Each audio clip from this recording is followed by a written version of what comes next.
If you are trying to open or protect a sober living home, zoning can become the fight that stops everything. Not because the home is unsafe, not because it does not belong, but because local rules are often used to push recovery housing out of residential communities. In this video, I am going to show you where sober living fits legally, what protections matter most, and what operators should do when cities, towns, or landlords start putting up barriers. Why does this matter? Because this is one of the biggest points of confusion in recovery housing.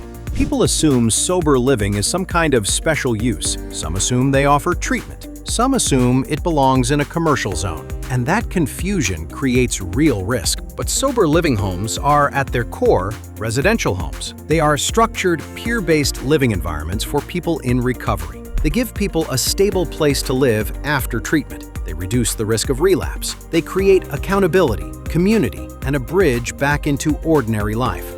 That is why zoning matters so much. If recovery homes cannot exist in residential areas, access to recovery housing starts shrinking fast. That is where the law becomes critical. Federal law gives sober living homes important protections.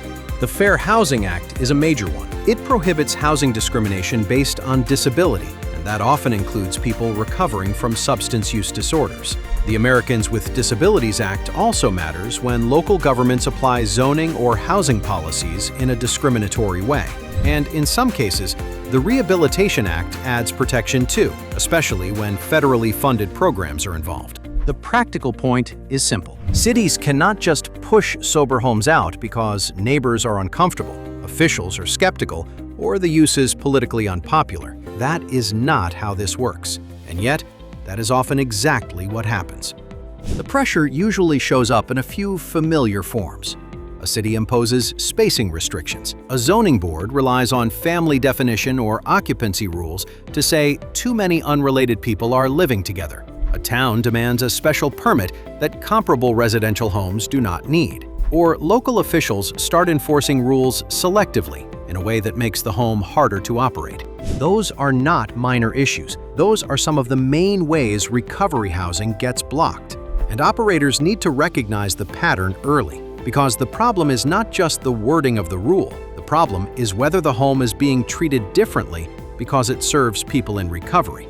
That is the legal pressure point. And courts have reinforced that for years. One of the most important cases is City of Edmonds versus Oxford House. That case helped make clear that cities cannot rely on family-based zoning rules to avoid fair housing scrutiny when recovery housing is involved. Other cases have pushed back on selective enforcement and attempts to use health and safety justifications as a cover for discrimination. The larger lesson is this: a town can call something zoning. A court will still look at whether it functions as discrimination. So what should an operator actually do when the pressure starts? Keep it simple. Use a 4-part response. First, document everything. Save denials, notices, inspection records, emails, and notes from calls or meetings. If the explanation changes, document that too. Second, identify whether fair housing rights may be implicated. Ask whether the home is being treated differently because the residents are people in recovery. Ask whether the same rule is being applied the same way to comparable residential uses. Third, make formal requests in writing. If a reasonable accommodation is needed, request it clearly. Do not rely on informal conversations. Build a record. Fourth, escalate through the right channel. That might mean an appeal, a complaint with HUD, legal counsel, or litigation, depending on the facts. The key is not to drift. A lot of operators lose ground because they spend too long hoping the issue will resolve itself. Meanwhile, the paper trail gets worse, the delays grow, and the restrictions start looking normal just because they have been repeated enough times. Do not let that happen. Now, this does not mean sober living homes are exempt from legitimate rules. They still have to comply with real health and safety requirements. But cities and towns cannot single them out with extra barriers just because recovery housing makes people uneasy. That is the line, and it matters for a bigger reason. When recovery housing is pushed out of residential communities, people in early recovery lose access to stable, supportive housing when they need it most. So this is not just a land use issue, it is an access to recovery issue. The takeaway is simple. Sober living homes belong in residential communities, and zoning cannot be used as a backdoor way to exclude them unfairly. If your home is being targeted through spacing rules, family definitions, occupancy limits, permit demands, or selective enforcement, do not treat it like just another local inconvenience. It may be a legal rights issue from the start. Subscribe for practical recovery housing guidance that helps you legally protect, operate, and grow.